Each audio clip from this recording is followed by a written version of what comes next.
Welcome to the Sound of Ideas Reporters Roundtable from IdeaStream Public Media. I'm Stephanie Haney, in for Mike McIntyre. Thanks for being with us. Despite interruptions from protesters, the Cleveland Metropolitan School District Board of Education approved the cuts we've known were coming. We have the details on the laying off of hundreds of teachers and administrators as part of CMSD's downsizing plan. A statewide ban on the sale of products that contain intoxicating hemp outside of licensed dispensaries, like THC beverages no longer being able to be sold in bars, for example, is being challenged in court.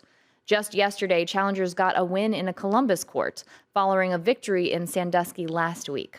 We'll explain what these rulings might mean for the rest of Ohio. Doctors and nurses at Metro Health are pushing to unionize. Why? Partly because they want more time with patients. We've got more on what they're organizing for. Conversation surrounding a data center planned in Perry Township prompted the developer to hold an open house this week in a high school gym in Stark County, where residents came with questions and concerns about the project. IdeaStream was there. We'll tell you what we learned. And the number of diseases related to tick bites in Ohio is skyrocketing, potentially including one disease that causes a deadly reaction to red meat. Experts say the weather has a lot to do with it. We'll share why. Joining us on the roundtable this week, we have in studio from IdeaStream Public Media, Deputy Editor of News, Andrew Meyer. Andrew, welcome. Thank you. Good to be here. Also with us, we have environment reporter Zaria Johnson. Zaria, thanks for being here. Happy to be here. And calling in on video from Columbus, we have State House News Bureau Chief Karen Kassler. Hi, Karen. Hey, good morning. Now, we don't take calls on the roundtable, but you can weigh in on any topic by sending an email to soi@ideastream.org. Now, let's get this conversation started. On Tuesday, the Cleveland Metropolitan School District Board of Education approved cutting more than 300 teachers, administrators, and other personnel. At the meeting, the approval process was interrupted by chanting, boos, and protests from students and families upset over the cuts. The district will also close 29 buildings. The reason for all of this downsizing is the district is looking to save $150 million over the next 3 years. Other large districts in the state are facing similar situations. Now, Andrew, the CMSD CEO, Warren Morgan, has projected cutting 410 more positions. That's total. Does that mean more teacher layoffs? In a word, yes. What was announced this week and voted on by the Board of Education were the layoffs that have to be enacted now, a lot of those driven by 30-day notices that need to be given to teachers as part of their contracts. So this is basically a first big wave of layoffs. But Warren Morgan, the CEO of CMSD, Cleveland Metropolitan School District, for Mike McIntyre, who's out there listening somewhere, is that there's going to be more coming, significantly more, potentially. Do we have any idea on the timing of that? We don't. Probably it's going to be at the end of the school year when we'll hear more about it. There's still a lot more to be done when it comes to administrators. What was announced this week were educators. That was the lion's share of it, about 270, 280 some odd, another 30 or so admins who are based in schools. What's still to be dealt with are additional administrators, both in the schools and in the central office, and the potential for more educators. Leading up to this, Andrew, the district has been criticized for its spending. Why is that? Spending, a number of reasons. One is that there were concerns over raises that were given recently in the front office. There's questions about just what the money is that they have. That's under state funding. They're supposed to be getting money from the state on a certain schedule, and they're still getting increases, but they're not the increases that they needed to keep up with rising expenses. So that's been a bone of contention. So that probably plays into this next question is why does CMSD even need to save $150 million?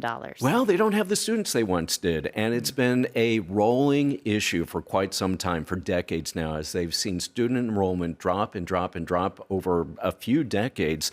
Where we are now in district enrollment is the mid 30,000s. And if you go back 20 years, it was double that. You go back even further in history, it was double that again. So serious contractions. And with that, the need to contract the footprint, really, of Cleveland Metropolitan Schools.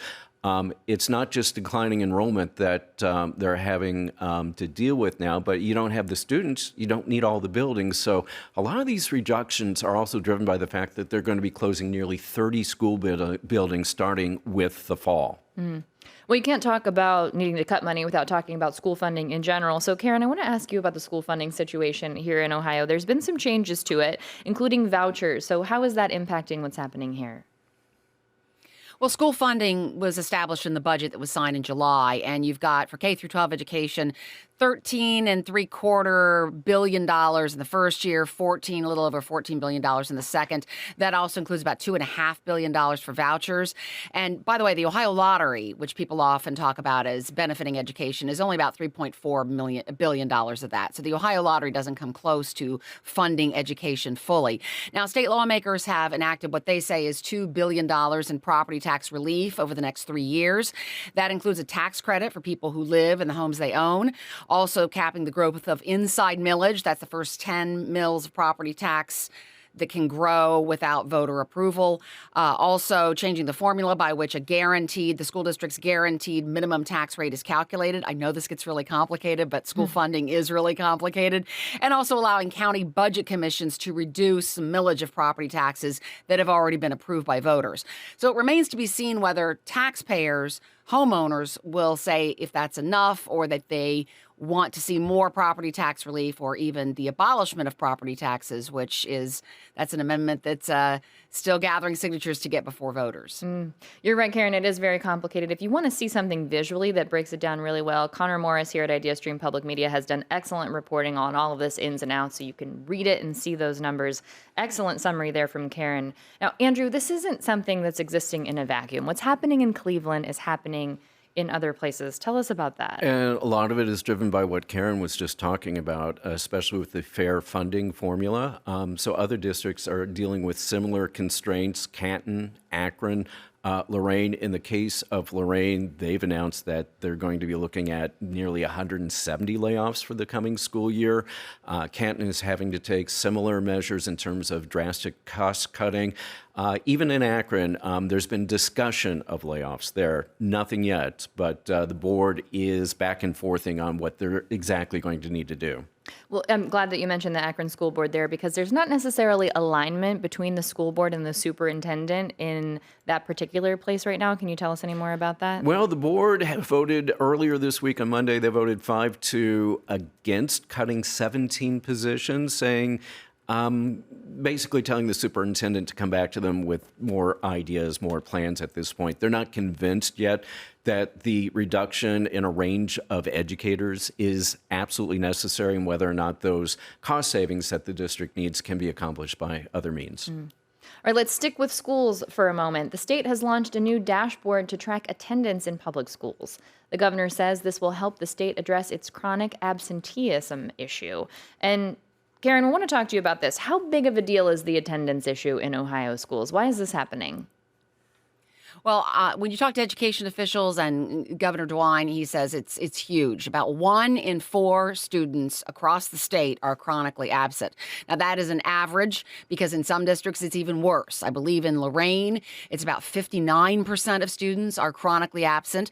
And that's a calculated number. That's not just a term. There's actually a number of classes and days that kids miss to be calculated as chronically absent. And education officials will say if kids aren't in school, they can't learn. And so the whole point of school is to get kids to class so that they can learn the things that they need to learn.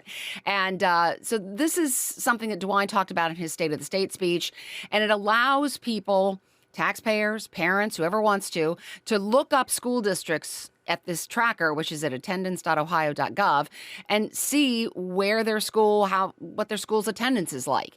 And about 24% of school districts across the state are not participating in this dashboard yet. And some of that relates to technical issues because their data systems don't talk to the state's data systems because the Department of Education and Workforce is running this whole thing. But the whole goal is to have everybody online. Everybody at some point can go on and look and see where their school district lands in terms of attendance. When we talk about chronic absenteeism, I remember it's been a while since I've been in school, but when I was in school, you were allowed to miss 7 days per grading period. So I know we may not know the exact number, but Karen, I assume chronic absenteeism is more than that. Any idea how much more than that? Yeah, it's a couple of days. I think DeWine said that a student could miss just a couple of days a month and be considered chronically absent. And obviously, there are circumstances where chronic absenteeism can be legitimate, illness and things like that. But it's the repeated chronic absenteeism and the trends that education officials say they're looking for. Because one of the things they're hoping that this tracker will do will allow school districts to figure out that they have a chronic absenteeism problem and try to solve it, try to talk to these students and find out what needs to be done to make sure that they're getting to school. Is it transportation issues? Is it something else that's happening at home? What's causing these kids to miss so much school? And that's really the hope, is not just to have parents hold districts accountable, because sure, that's part of it, but also for school districts to look at their numbers and say, what can we do to improve this?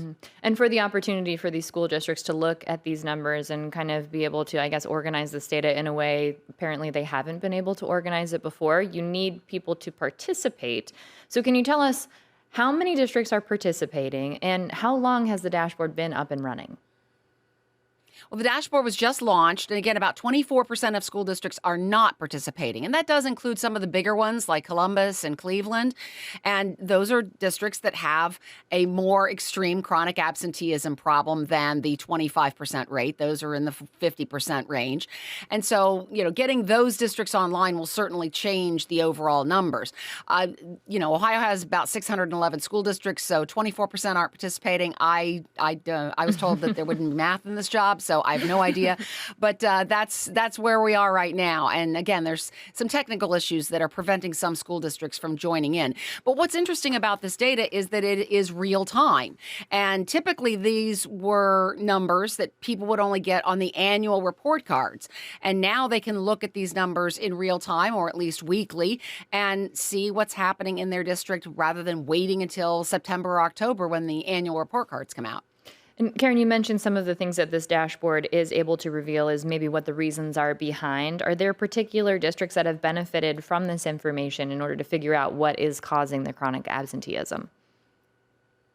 Yeah, and DeWine called out a couple of districts in the press conference where he announced that this was being unveiled. For instance, East Cleveland, he said, has improved their attendance rate, and he's hoping that school districts will be able to use this data to improve their attendance rate, to lower that rate of chronic absenteeism, so kids are in school more.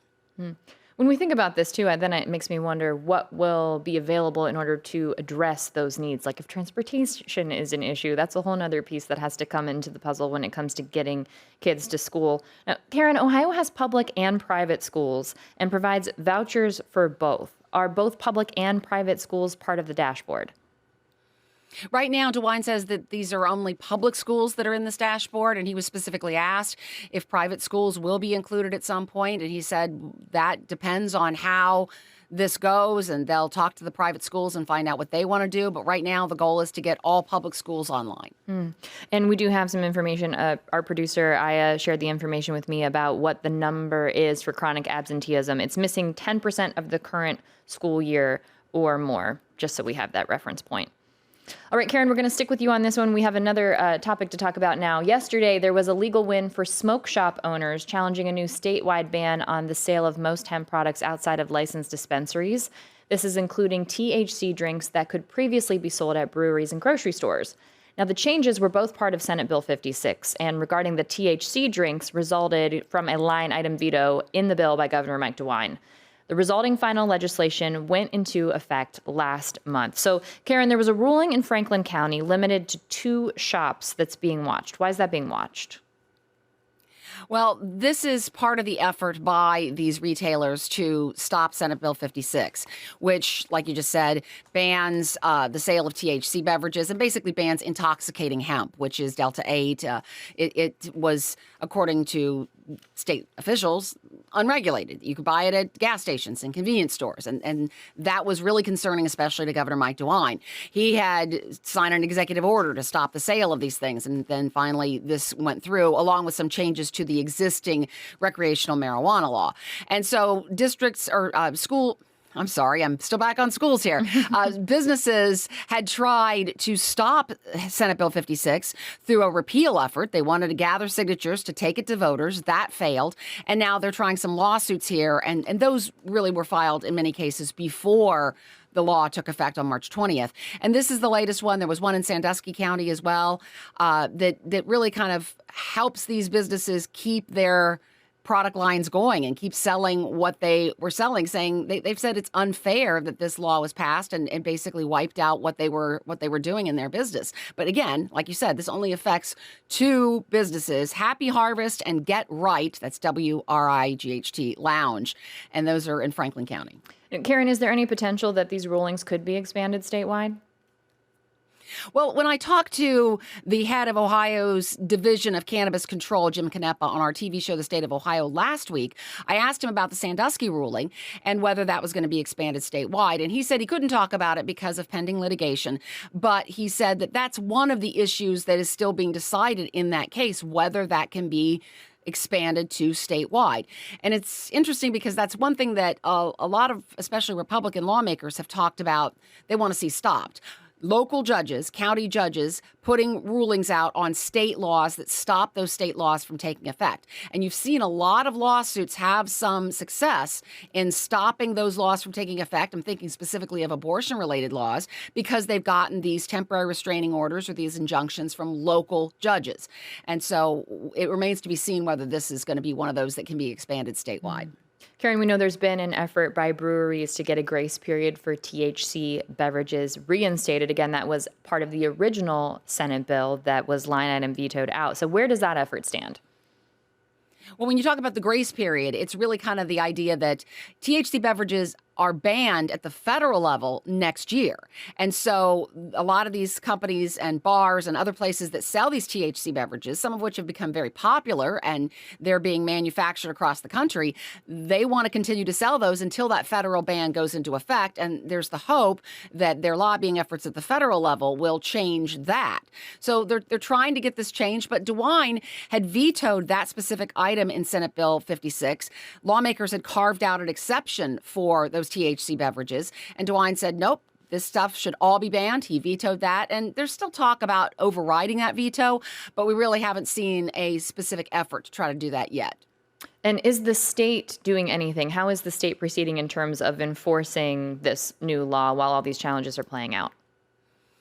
Well, the expectation is that these products are off shelves. And so I haven't checked into whether they've sent out enforcement teams or anything like that, but the expectation is that these things are not going to be sold in Ohio. And you know, when I talked to Canepa for our TV show last week, the question of why is this stuff considered so dangerous? He mentions that in Ohio, marijuana, as it is in the recreational aspect, it's grown and manufactured and tested in Ohio, whereas intoxicating hemp, including these THC beverages, come from other places and are not tested, and so you don't really know what you're getting. And so that was the concern about intoxicating hemp, including those THC beverages, is that they're just maybe not safe or we don't know what's in them. All right, let's talk about transportation now. The Greater Cleveland Regional Transit Authority is looking to save money by reducing service availability by 3%. In response, members of the public are suggesting putting a levy on the ballot before making cuts to routes. So, Zaria, tell us about the RTA's current challenges and how this proposal plans to offer some financial relief. Yes, so by the end of last year, RTA was trying to save $11 million in its budget. And the reason for that is because they had this revenue stabilization fund, essentially that's money left over from the COVID pandemic, that they ended up spending faster than they thought they would. They attributed that to rising costs for employee insurance. But at the end, they are worried about running through that money faster than they thought. So they're thinking that these proposed 3% service cuts will save them about $2.5 million each year and just help them sort of spread out the money that they have left at this point. And for the people who are concerned about public transit, what are they saying? Yeah, connectivity, wait times, and reliability, those are the major concerns for transit riders and transit advocates here in Cleveland. They've said that for a while, I've been reporting on RTA for a while now, and transit advocates have said that expanding service is what will actually lead to more riders, more revenue for RTA, and just a more reliable transit system overall here in Cleveland.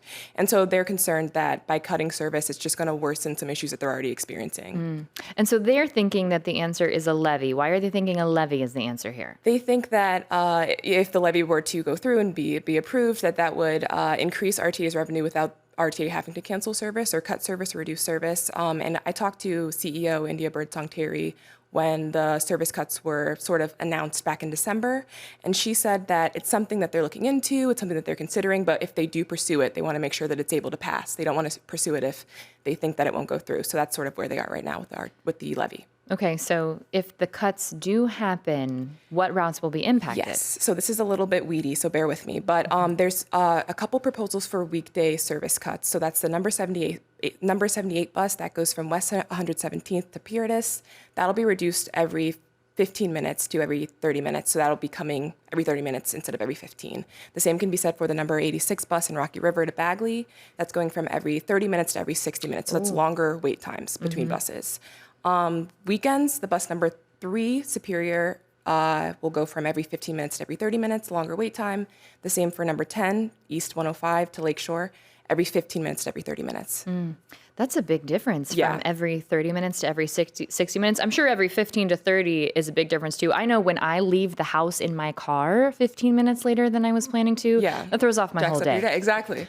That is significant. Okay, so Zaria, the proposal also includes changes to the waterfront line and the Yes. Beeline trolley. Tell us about that. Yes, so the Beeline trolley and the waterfront line will be discontinued. The Beeline trolley will be discontinued if this goes through altogether. The waterfront line will only operate for special events, and there's also the bus number 19B to Broadway that goes from downtown Cleveland to Southgate in Maple Heights. That's also proposed to be discontinued, so those buses wouldn't run at all if this proposed service reduction goes through. Okay, so the transit riders and the advocates are talking about the levy. The GCRTA is saying we need to explore this. So what happens now? When will these cuts take effect? Yeah, so the RTA had public hearings earlier this week, but the public comment on this overall service reduction will be open until April 27th, so that's about 10 days from now. After that, the final proposed cuts will be presented to the RTA board next month. RTA will then vote on it, and then whatever they vote to approve will take effect in August. So there's a lot of attention on GCRTA and what it's trying to do and stay in the black, but it's not the only transit agency in Northeast Ohio that's dealing with similar issues. For instance, in Stark County, SARTA, the agency that handles mass transit there, has a levy on the upcoming May 5th ballot where it's going to be asking for an increase in its contribution from income taxes. So other agencies across the state are dealing with similar issues, maybe not as severe as GCRTA, but the revenue stream is limited in terms of where they can look to get the support. That's a great reminder, Andrew, for our audience that primary elections aren't just for primary contests. There are a lot of issues on the ballots that will be coming up on May 5th. So if you're able to, get on out and vote. All right, now to the medical world. A group of physicians, nurse practitioners, and physician assistants at Metro Health are moving to unionize. They say this is over growing workloads and less time with patients. So, Andrew, tell us, what do the organizers want at Metro Health? Well, they're looking to unionize so they have a better say in what's going on there. They feel like the focus is on seeing patients and cutting down on the time that they have to actually spend the quality time they need to address patients' needs. And they want to make sure that they're getting the time they need and also having a say in how things are conducted. And what has Metro Health said about the things that they're saying? It's a pretty boilerplate statement. If you take a look at it, it said, of course, we're concerned about what the staff has to say, and we'll listen to what they have to say. But it was pretty much that was the start and the end of it. We've seen similar efforts for unionization across Northeast Ohio in the last year. Can you tell us about some of those? Well, there was a move. I can't recall exactly where it is with university hospitals with staff, and they also pushed for unionization. At this point, two of the people who were involved with that were actually fired. Of course, University Hospital says it has nothing to do with the fact that they're leading that unionization effort. But there's that push and pull there that's going on. Are we seeing a trend? I don't know.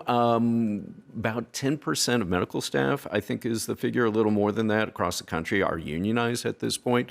So there are concerns about the financials when it comes to what's more important. Is it about the bottom line or about patient care? And we do know that there was some success for behavioral health nurses at Metro Health. They were able to unionize last year. That was over safety concerns. So what's next for this group of Metro Health medical providers? I guess it's continuing the organization effort. Yeah, and they'll be holding a rally on April 28th at Metro Health's main campus as well. So Okay. that seems to be the most immediate next step at this point. We'll watch out for that and continue to follow it.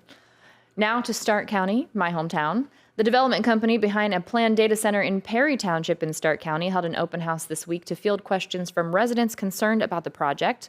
The project will bring a 240 megawatt data center to a 100-acre site in Perry Township. This is at Faircrest Street Southwest and Kropf Avenue Southwest. This is right around the corner from Petros Lake Park, if you're familiar with the area. Zaria, you were there, and a lot of people had asked whose data center this is in Perry Township. What do we know about that? Yeah, so there seemed to be a little bit of a lack of clarity from residents I spoke with in terms of like who's going to own the data center. The whole point of this open house was for the developer to be able to engage directly with residents and talk to them about, answer questions that they might have or address concerns residents might have. And this seemed to be the first time that residents had the opportunity to go to the developer directly. But when I talked to residents that I spoke with, they couldn't really get an answer about who would own the data center or who's coming into the data center or what the data center would be doing in their community. So that seems to be a little bit unclear, and that did contribute to some dissatisfaction I heard about from residents that attended. Not all of them, obviously, but a good amount of the ones that I spoke with just weren't satisfied with the format of the open house, with how it ran, the answers they were getting, and even the lack of seating in the space was a bit of an issue for some of the older residents who felt like it wasn't accessible for them if they wanted to sit down and chat for a while. So there was a lot of unanswered questions from ownership to water consumption, water use, noise pollution, all of the things that come with a potential data center project coming to the community. How many developers responded to some of the, not how many, excuse me, how have the developers responded to some of the concerns raised by the residents? Yeah, I was able to talk to a developer on the project, Adam Kramer, and he told me that the goal of this project is to be a good neighbor in Perry Township. They want to be as quiet as possible. They want to abide by all of their permitting with the EPA. So they told me when it came to wastewater, they would be cleaner than typical industrial wastewater in the area. They said that noise wouldn't be any louder than 65 decibels. He said that's about as loud as a dishwasher running. They use backup generators that are cleaner than standard, that will only run a few hours out of the year and shouldn't contribute as much to air quality concerns that residents are thinking. He also said that there's studies that show that data centers could use excess capacity on the grid and maybe decrease out-of-pocket costs for residents at home when it comes to their electric bills. And he also said that this project will pay the most taxes than any industry in Stark County, so it could bring some tax benefits and economic revenue in that way too. So he emphasized that they want to have a minimal effect on the community, but he said that it does take time to sort of build that trust and to show that that's what could end up happening here. We have a note from our producer, Aya, in that there was reporting in the Canton Repository that Stark County officials did confirm that it will be an Amazon facility that's coming to the Perry Township area. And Andrew, we're increasingly seeing pushback on these sites, including in Perry, in Lake County. A different Perry, Yeah. yes. And what's proposed there is a 6-building data center campus. It's in the heart of the community. Some of the pushback is, hey, we've got this huge nuclear plant here. Wouldn't it make more sense to put it right next to there? It could tap into the power. It's more aligned with the use there. But there is significant concern about the data centers in towns, in townships, in communities, and where they are located. Now, the other part of it is on the flip side, when it's, Zari was talking about this as far as tax revenue. One of the ways that makes it a slightly easier sell, at least as far as government officials are concerned, is something called a Joint Economic Development District, a JED. Again, Mike McIntyre's listening, going, really, a JED? The gist of it is you've got surrounding communities, adjacent communities, all in on one district where essentially they all have a piece of the pie, a piece of the benefit from the tax revenue that comes from it, makes it a slightly easier sell for placing developments, period. Not just data centers, but development in a specific area. Because when it comes to impacts, those surrounding communities all know that there's going to be some payoff for being part of that. When we talk about pushback to these projects, we're not kidding. There are significant efforts to this. Karen, there's an effort to get a statewide ban on certain data centers before voters, and that's just getting into the process of gathering the signatures. So the governor doesn't sound like he's a fan of this. Why? Well, we were asking him this week about this effort to ban data centers, which this is a all volunteer effort, kind of like the Abolish the Property Tax movement, where this group just got the approval to go get signatures just a couple weeks ago. They need 413,487 valid signatures by July 1st from half of Ohio's counties, which is a lot. And DeWine said that he's just not real thrilled with this because he says that the legislature is where these issues should be taken up. And when I followed up with him saying, well, there are a lot of these folks who say they've talked to state lawmakers or they're frustrated with the legislature because they're not doing what they're hoping that the legislature would do. And he said, well, he just doesn't like when these things go to the ballot because there's nuances that can be found out during the hearing process in the legislature that just aren't covered in ballot issues. I mean, this one in particular would ban all data centers over 25 megawatts, and that's what it would do. So if that becomes a constitutional amendment, that makes the law in Ohio without voters changing it.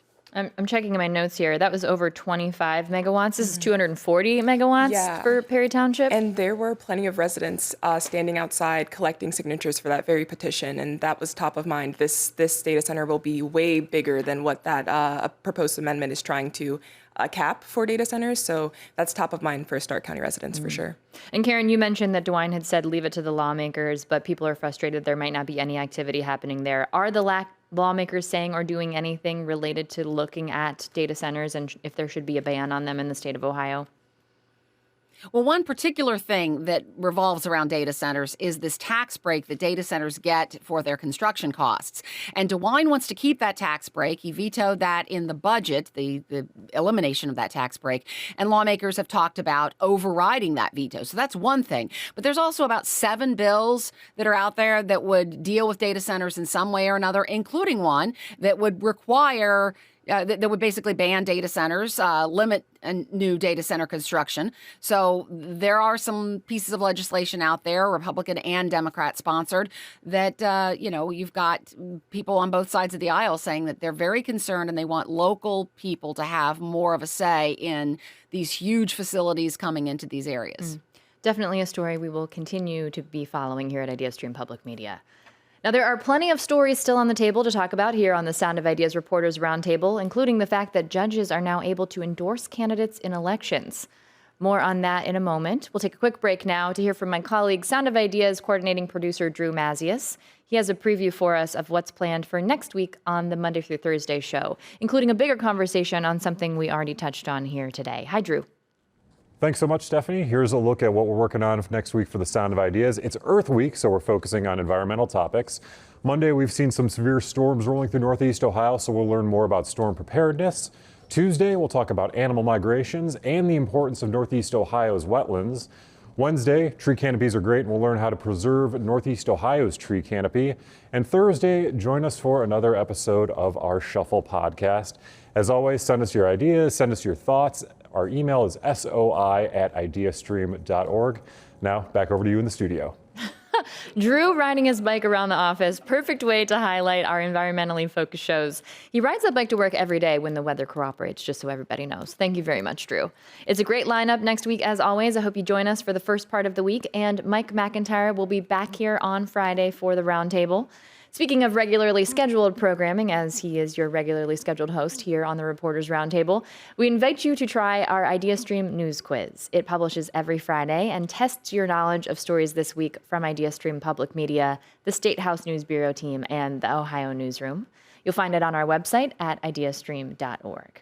If you're just joining us, you're with the Sound of Ideas Reporters Roundtable. I'm Stephanie Haney, and this week for Mike McIntyre. With me in studio, we have IdeaStream Public Media's Zaria Johnson and Andrew Meyer.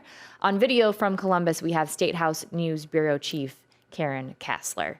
You can join the conversation by emailing us at soi@ideastream.org, or you can send us a message on Instagram. We're at the Sound of Ideas. Now, let's talk about something that is unique to Ohio, the only state in the country now where judges and judicial candidates can now officially, explicitly make political endorsements. This is after the Ohio Supreme Court struck down a longstanding rule, finding that it violated First Amendment free speech rights. So, Andrew, tell us about the case that prompted this decision. This is involving Judge Ruddock. Yes, and this is in Clinton County, and the issue came up when the judge wanted to support his son, who was running for municipal court.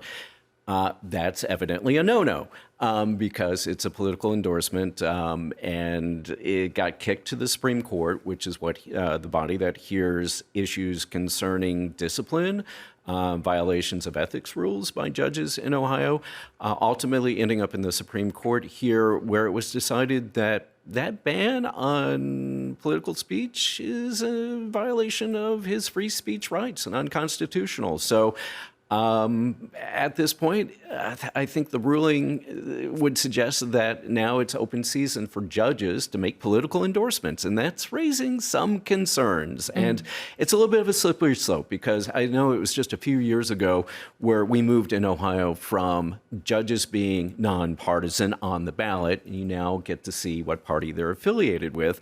And it's raising concerns about, well, are judges really unbiased when they're sitting on the bench, or are they bringing their political perspectives to the table when they are ruling? Certainly lots of considerations there. And Ohio is very unique in that, there are a couple other states that do it, but Ohio is of a limited number of states that has that party affiliation on the ballot for statewide offices. This particular issue, as you mentioned, it was a primary election. Primary elections, judges have those party affiliations, even if you're not statewide in the state of Ohio. So did the judge in this case, before it even made it to the Ohio Supreme Court, did he face any consequences? Well, there was a potential for some sanctions. They actually did not happen. But more importantly, or just as importantly, his son didn't end up winning that election. So there's that part of it as well. Oh, and the judge we're talking about has since retired after 4 decades on the bench, nearly 4 decades. Something else that was interesting about this is that in the majority opinion, Chief Justice Sharon Kennedy said that it would have been prudent if the judge had not posted on social media. Yes, but still, she said, this is unconstitutional, which is, I guess, ironic. The thing that the one dissenting voice in the ruling, which was Pat Fisher, they said that, why are we even talking about this? That was essentially this. It wasn't brought up, the constitutionality, by either side in the argument. So is it overreach by the Supreme Court, conveniently using it as a case to extend the political say for judges? It's hard to say, but Fisher did make that argument in his dissent. Lots of questions there. And we have, since this ruling came down, already seen judges making endorsements here in Ohio. Now, I had a conversation about this topic earlier this week with retired Ohio Supreme Court Chief Justice Maureen O'Connor and former Ohio Supreme Court Justice Michael Donnelly. This was part of a broader conversation about protecting the rule of law. That was on Tuesday in our Law of the Land series on the Sound of Ideas, and then also later that same day at a panel moderated for the City Club of Cleveland. So you can find both of those on the IdeaStream Public Media YouTube page. Now, to a different aspect of Ohio's correctional institutions and the whole system we have going on here, we learned a bit more about the price tag for a new Cuyahoga County jail in Garfield Heights this week. The county could spend up to $894 million on the new jail. This is based on a proposed guaranteed maximum price presented to Cuyahoga County Council this week. That includes $802 million in construction costs and $92 million in expenses like permitting and utilities covered by the county. Anytime I hear construction and guaranteed maximum cost, I am immediately skeptical, having gone through a renovation myself very recently. Andrew, do we have a timeline yet for the project in terms of this construction? Well, essentially, it's as soon as possible. The project manager for the new jail is saying that we got to get the bonds lined up, all the financing, but once that's in place, it's go time. And they are really eager to get the shovel in the ground because, as everybody knows, the more you wait, the higher the cost overruns go. So at this point, he's actually set a date, June. That's what they're pushing for. All right. Well, County Council paused issuing bonds on this, though. This was after a dispute between the executive county judges and the county prosecutor, but that seems to be worked out? It seems to be worked out, and that was quite a pause because it's been years and years that they've been fighting over this. The solution was, or the hinge point was really the fact that we're talking about a new jail in Garfield Heights, but what about the courts, which are also located in the Justice Center? The Justice Center is a little worn, a little threadbare. It's not the most attractive building from the outside. It's a brutalist architecture. I've never been on the inside, never had reason to go on the inside, but I was talking with Matt Richmond, our criminal justice reporter, yesterday and said, so tell me a little bit about it. He said, well, the elevators are rickety. There's no natural light on the inside. It needs a lot of TLC. So the judges, the prosecutor, have been arguing, threatening to sue, saying, you got to make investments in this. If you're not going to give us a new space, at least make the investments. So as part of this agreement, $150 million is going to go towards doing a little fixing up at the Justice Center, at least in the short term. There's no long-term solution for what might replace the courts, but at least in the short term, it's going to get the attention that the building needs to keep it really a workable space. All right, a different development story now, one with a little less certainty, it seems. Cleveland City Council members remain skeptical about the Bibb administration's push to close Burke Lakefront Airport and redevelop that prime waterfront real estate. City Council concerns came up on Wednesday at its fourth and potentially final hearing on the administration's plans. Any decision on the future of Burke is a long way off, without quick help to speed up the process from Congress intervening there. Even so, last month, design drawings were released showing what could go in the space. But those were described as conversation starters and not finalized renderings. So a key question here, Andrew. The council has said that they're not really sure whether private money can be the main funding source for this project. Well, why is that? Because it's going to take a heck of a lot of investment. The Bibb administration is arguing that's going to be about a $600 million redevelopment, and I think that's an interesting figure since, there are all these different ideas of what could be there. A golf course, a massive athletic complex, maybe housing, who knows what else. But, a lot of ideas there, a lot of money. In private investment, I think there's a lot of skepticism that's been said outwardly by council saying there's no way you're going to get that much private investment to make it all possible. I like the quote from council member Mike Polinsik, who said that if he believed that developers are just going to come in and build at Burke on their own dime, then he also believes in the Easter Bunny.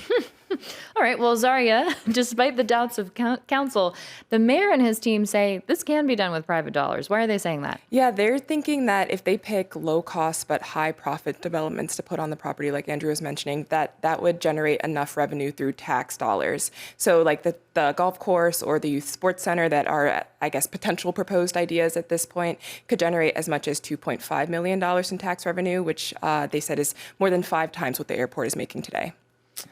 That's significant. All right. So, Zaria, Cleveland City Council members also question whether any redevelopment will serve residents. What are they wondering about there? Yeah, Councilmember Charles Slife said that they want to make sure that this is something that residents support, can access, can utilize, and that it'll benefit the city's budget at the end of the day. So they want to make sure that the redevelopment is at least cost neutral, if not an economic win for the city. We did talk about this in length at our most recent Sound of Ideas community tour. That's something you can find at ideastream.org if you want to hear that conversation. Cleveland Mayor Justin Bibb was a part of that conversation. There were also people who were opposed to it. One person particularly opposed to it, Northeast Ohio Pilots Association President Ned Parks. There was a council member there and also the leader of the North Coast Waterfront Development Corporation. So you can check that out. Again, ideastream.org/SOI. You can find that there. Now, it has been a turbulent weather week across Northeast Ohio with round after round of severe storms. One storm on Wednesday brought torrential rain and some serious hail. This was one of the worst hit areas in Solon. You're seeing video of that on your screen if you're watching us on your TVs or the Ohio channel or the IdeaStream Public Media YouTube page. Buildings and cars were seriously damaged from golf ball-sized hail. My girlfriend's husband was caught in one of these storms driving back in this mess. Absolutely wild. That car is going to need a lot of work. Were either of you, Andrew or Zaria, caught in any of the storms this week? Fortunately, no. Yeah, no, I was inside, thankfully. I love being outdoors, but not in this case. Tell you what, my dog was not enjoying it. You know, we're in Lakewood, but it's like he had sort of a sixth sense of what was going on in Solon. I was not even aware. So, Andrew, vehicles and roofs suffered a lot of damage. Really quite significant, concentrated in Solon and Bedford. The city manager of Bedford told the Cleveland.com that he had been speaking with one of the auto dealerships along Bedford's Auto Mile about the after effects. And the owner basically told him that said, if a car wasn't in the showroom, it was damaged in some way. And that's thousands of vehicles that were potentially impacted. As for roofs, I have my own experience, not from this one, but I had to have a roofer out a few weeks ago. I had called and they didn't get back to me. I emailed, I said, yeah, I'd like to get an estimate. Finally called a week later. They said, you got to understand, it's been a busy year. We'll get to you when we can. And this was before this most recent storm.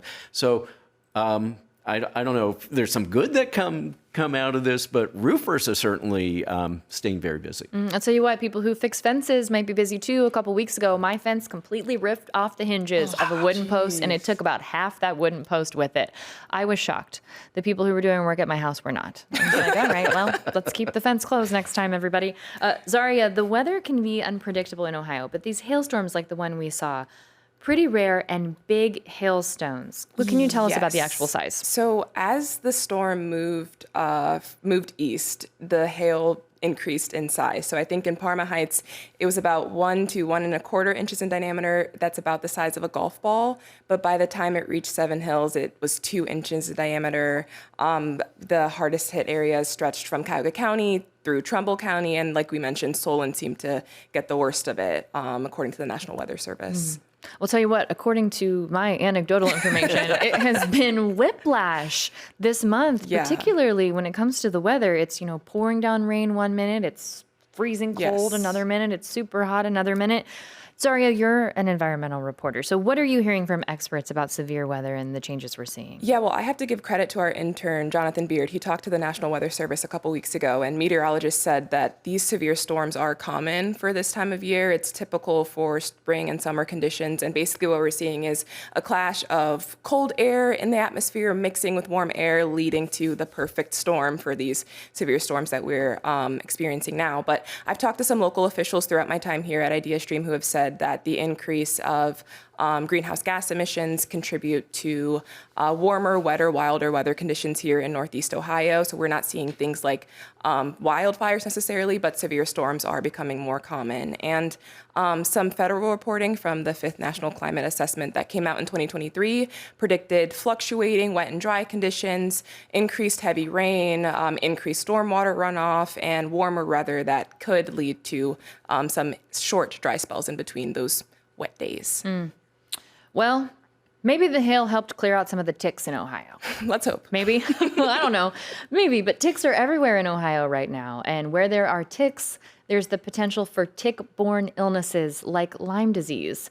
Ohio has seen a rapid increase in cases from 40 or so in 2010, 40, to more than 2,800 last year. That is bananas. Karen, State House reporter Joe Ingles reported on this. What are some of the reasons for this increase in tick-borne illnesses in Ohio? Well, I got to tell you, this one is a personal one for me, too, because my son got bit by a tick and got Lyme disease, and it is nothing to mess around with. We ended up in Children's Hospital because of it. So this is a very serious illness, and the problem is that some of these ticks, these deer ticks that do Lyme disease, that cause Lyme disease, they're tiny. They're like the size of a poppy seed. They're really, really little. And for a while, they were primarily in the northeast part of the United States, but yeah, they're coming back to Ohio. They're moving into Ohio, and that's because of increasing temperatures, more humidity, reduced duration of extreme cold in the winter. All that according to Dr. Bruce Vanderhoff, the director of the Ohio Department of Health. And he said that Ohio's forests have seen some regrowth, which is great news, of course, but that also potentially increases tick populations. And as people move into more wooded areas, that increases the possibility that you're going to run into one of these ticks. The amount of ticks reported back in the early 2010s, 40 to now 2,800 last year. Karen, I have to ask you, is better reporting any type of a factor here in terms of these number of tick cases, tick disease cases we're talking about? I think better reporting as well as more seeking of treatment, because Lyme disease is it can sometimes mask as something else. I mean, it can be confusing to a person. I mean, I know when I took my son to the hospital and they said, could he have gotten bit by a tick? He could have Lyme disease. I'm like, no, that couldn't have happened. Well, it did. And so I think that that's part of this here. But, you know, that is something to at least keep an eye on, because once you start reporting more data, then it looks like the problem is getting worse, but the problem may have been there all along. When we talk about awareness of things that can happen if you get bit by a tick, Karen, Ohio does track some tick-related illnesses, but not all of them. Like, for example, there are cases where people develop a potentially deadly allergy to red meat after getting bit by a tick. What can you tell us about this?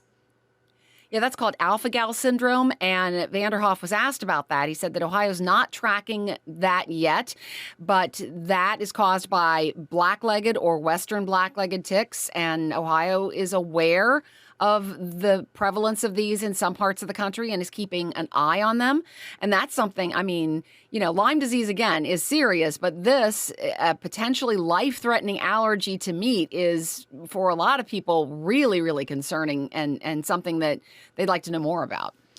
That was just absolutely wild for me to learn that. And and there's no cure for it from what I understand. That's according to the Mayo Clinic. Yeah. And these symptoms, they can just manifest over time. So anyway, absolutely wild. Pay attention to what's going on. Do a tick check after you're out in the forested areas. Okay, speaking of being out in the beautiful scenery here in Northeast Ohio, 2 locomotives taking visitors on trips for the Cuyahoga Valley Scenic Railroad will soon be powered by electric batteries instead of diesel. The nonprofit railroad says the swap should be complete in about a year, by next spring. So, Zaria, the railroad says this is both an economic and sustainability issue. Why? Yes, so obviously switching from diesel to electric will help them reduce emissions from these 2 rail cars in particular. But CVSR President Larry Stevens says that this will also help them save money, because these trains need to be inspected every 90 days by the Federal Railroad Administration. During that time, they're down for a week while they're going through all these safety checks. And so that's like less time that the trains can be out running, but also changing the filters on these trains costs $5,000 alone. So it'll just help reduce the sort of maintenance cost and the amount of time that these trains have to be down for inspection as well.